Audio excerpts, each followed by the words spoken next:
friends, welcome back to my YouTube channel English Literature Notes, and this side Natasha Garg, and today's topic is a story from BA Part 1 syllabus and its name is Dusk, written by H. Munro या साकी. Writer का nick name साकी भी है. So story start होती है कि character जो कि नॉर्मन गॉट्सबी है वो एक शाम को बेंच पर बैठा है. 6:30 बजे का टाइम है शाम का, और जो गॉट्सबी है वो सैड है बहुत, उसका दिल टूटा हुआ है क्योंकि वो अपने प्यार में असफल रहा है. वो मानता है कि शाम का दिन ढलने के बाद का जो टाइम है वो दिल टूटे हुए लोगों का टाइम होता है, इसीलिए वो शाम को पार्क में बैठना पसंद करता है. दिन में टाइम होता है जो प्यार में सक्सेसफुल लोग होते हैं, दिन का उजाले का टाइम उनका होता है, और वो ऐसे लोगों को फेस नहीं कर सकता जो प्यार में सफल हुए हैं. वो अपने जैसे लोग जो कि प्यार में असफल हुए हैं उनके साथ ही बैठना उठना पसंद करता है, इसीलिए वो शाम को आकर बेंच पर पार्क में बैठ जाता है.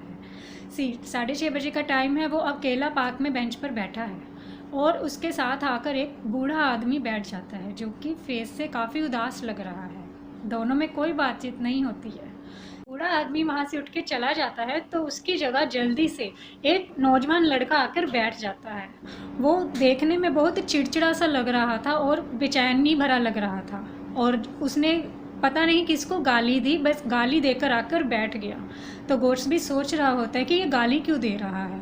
जब गॉट्सबी ने उसकी तरफ देखा तो उसे लगा कि ये तो बहुत बेचैन सा लड़का है, अशांत स्वभाव वाला लगा. गॉट्सबी ने सोचा कि उससे पूछे कि ऐसा क्यों, पर वो सोचता है कि इससे बात करना बेकार है. फिर भी वो किसी तरह हिम्मत करके उस लड़के की तरफ देखता है और उससे पूछता है कि क्या बात है कि तुम इतने चिड़चिड़े क्यों हुए पड़े हो. तो जब लड़का बोलना शुरू करता है तो गॉट्सबी को लगा कि ये तो कोई ठग लगता है, ये कोई धोखेबाज है, तो इससे बात करना सही नहीं है. फिर जब लड़का बताने लगता है कि वो ऐसा बिहेव क्यों कर रहा है तो लड़का कहता है कि मैं यहाँ पे एक होटल में रहने आया था. होटल का नाम है बर्कशायर होटल. तो जब वो शहर में आता है होटल में रहने के लिए तो वहाँ पे उसे पता लगता है कि होटल को तोड़कर तो थिएटर बना दिया गया है. फिर वो दूसरे होटल का पता ढूंढता है और अपने घर वालों को एड्रेस लिखकर भेजता है. अब जब वो दूसरे होटल में जाता है तो उस लड़के को होटल के शॉप से चिढ़ है. वो होटल के साबुन से नफ़रत करता है, इसलिए वो बाज़ार में आ जाता है नया साबुन ख़रीदारी करने के लिए. बट जब वो बाज़ार में आता है तो शाम का वक्त है और थोड़ी सी अल्कोहल पी लेता है. तो जब वो नशे में धुत हो जाता है तो नशे में धुत होकर वो अपने होटल का पता ही भूल जाता है. तो वो गॉट्सबी को कहता है कि मैं अब होटल का पता भूल गया हूँ, मुझे नहीं पता कहाँ जाना है, तो अब मैं सारी रात मुझे यहीं सड़क पर बेंच पर बितानी पड़ेगी जब तक कि कोई भला आदमी मुझ पर विश्वास करके मुझे पैसे ना दे दे ताकि मैं कहीं और जाकर रह सकूं. तो गॉट्सबी उसकी बातों को ध्यान से सुन रहा होता है. तो वो कहता है कि सेम इंसिडेंट मेरे साथ भी हो चुका है बहुत साल पहले जब मैं विदेश में था. तो गॉट्सबी कहता है कि तुम्हें तो कोई मदद भी नहीं मिल सकती जब तक कि कोई भला आदमी तुम्हारी बातों पर विश्वास करके तुम्हें पैसे ना दे दे. तो गॉट्सबी कहता है कि मैं तुम्हें पैसे देने के लिए तैयार हूँ, बट तुम्हें सबूत के तौर पर मुझे वो साबुन दिखानी पड़ेगी जो तुम शॉप से ख़रीद कर लाए हो. तो लड़का अपनी जेबें टटोलने लगता है बट उसे साबुन नहीं मिलती, तो वो उदास होकर वहाँ से उठ के चला जाता है. तो गॉट्सबी भी वहाँ से जाने लगता है. थोड़ी ही कदम आगे चलने पर गॉट्सबी को सड़क पे एक साबुन का पैकेट दिखाई देता है. तो वो उठा लेता है और सोचता है कि लड़का तो सच बोल रहा था. तो वो लड़के को ढूंढने के लिए निकल पड़ता है.